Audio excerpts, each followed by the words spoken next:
Hi there.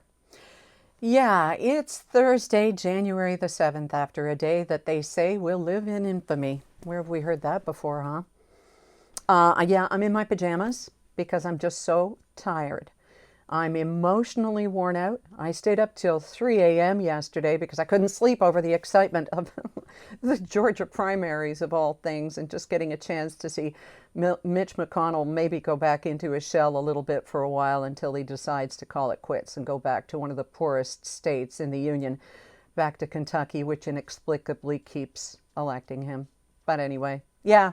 So it's American politics that I'm all exhausted about, and who isn't? You may have been shocked yesterday, and I know that I was, watching what was unfolding at the U.S. Capitol building on so many counts. Like, do rubber bullets only work on black protesters? Because there weren't any shot during the day. Anyway, who knows what has happened in the overnight hours since I recorded this, but let's just talk about yesterday. Shocked, yes. It hasn't been done since 1812, what happened yesterday. Surprised? How could anybody be surprised?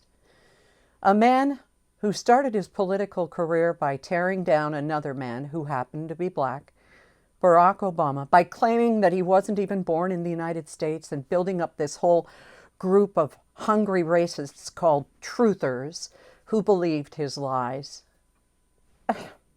And then it just got worse. And I knew it would. I knew it would. And I'm not saying that as some sort of I told you so, because I think most people knew that it would.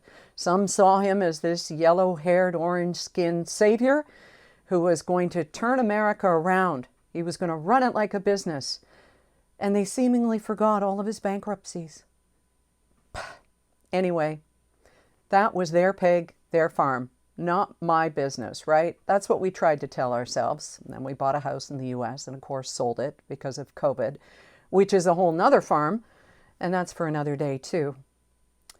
But as we watched what was happening yesterday, it was just so sad. And of course, the loss of life, also very sad, infuriating.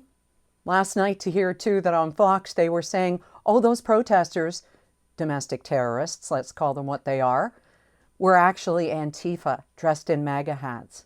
Really? But you know, there are going to be people who believe that, because people will believe anything. We've seen it. You've probably seen it in some of your social media feeds over the past 24 hours. I'm so done with it. I'm just done with it. So tired. Thus the PJs.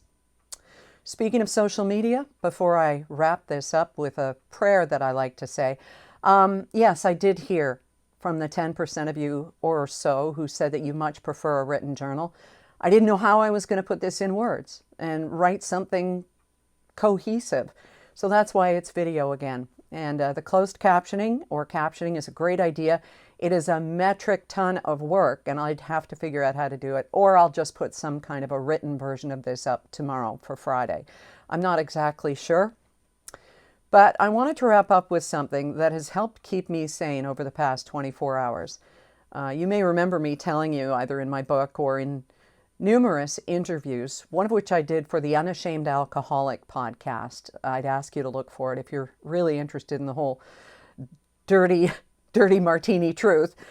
But that is that the week that Trump was elected in November of 2016 is when I started drinking. I had a lot of other reasons too, but that was kind of like the icing on the cake, the cherry in the glass, whatever analogy, metaphor you want to use. And so now, a year and a half into this new journey of sobriety, what's keeping me sane? Besides sometimes turning off CNN and MSNBC, and occasionally even Fox, because I have to find out what kind of bat crazy guano they're feeding their viewers.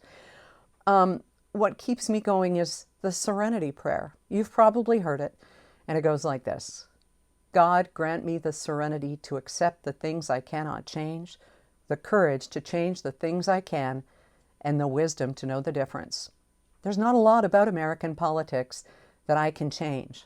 All I can change, all you can change, is how you react to it, how we conduct ourselves, and how we just keep going and make sure this kind of thing never happens in Canada.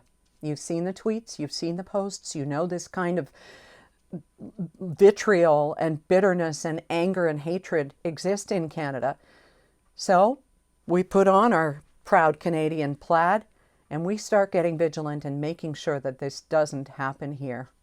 Speak truth to power and just